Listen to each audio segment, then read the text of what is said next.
ವೃಕ್ಷ ಉದ್ಯಾನದಲ್ಲಿ ಅಳವಡಿಸಲು ತಂದು ಕಿತ್ತೂರಿನ ಉಪ ವಲಯ ಅರಣ್ಯ ಇಲಾಖೆ ಆವರಣದಲ್ಲಿ ಗುಂಪೆ ಹಾಕಿರುವ ವಿವಿಧ ಆಟಿಕೆ ವಸ್ತುಗಳು ತುಕ್ಕು ಹಿಡಿತಾ ಇರೋ ಬಗ್ಗೆ ಇತ್ತೀಚೆಗೆ ಪಬ್ಲಿಕ್ ಟೆಕ್ಸ್ಟ್ನಲ್ಲಿ ಸುದ್ದಿ ಪ್ರಸಾರವಾಗಿತ್ತು. ಅದರಿಂದ ಎಚ್ಚೆತ್ತುಕೊಂಡ ಅಧಿಕಾರಿಗಳು ಆಟಿಕೆ ವಸ್ತುಗಳನ್ನು ಕಿತ್ತೂರು ತಾಲೂಕಿನ ಗಿರಿಯಾಲ ವೃಕ್ಷ ಉದ್ಯಾನವನದಲ್ಲಿ ಅಳವಡಿಸಿದ್ದಾರೆ.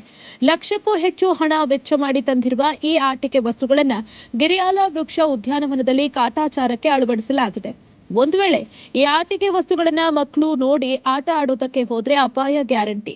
ಈ ವಸ್ತುಗಳನ್ನ ಕಳಪೆ ಮಟ್ಟದಲ್ಲಿ ಅಳವಡಿಸಲಾಗಿದೆ. ಸರಿಯಾಗಿ ಅವುಗಳನ್ನ ಜೋಡಣೆ ಮಾಡಿಲ್ಲ. ಮಕ್ಕಳು ಆಟಿಕೆ ವಸ್ತುಗಳನ್ನ ಉಪಯೋಗಿಸಿದ್ರೆ ಯಾವ ಸಮಯದಲ್ಲಿ ಕೆಳಗೆ ಬೀಳ್ತವೆ ಅಂತ ಗೊತ್ತಿಲ್ಲ.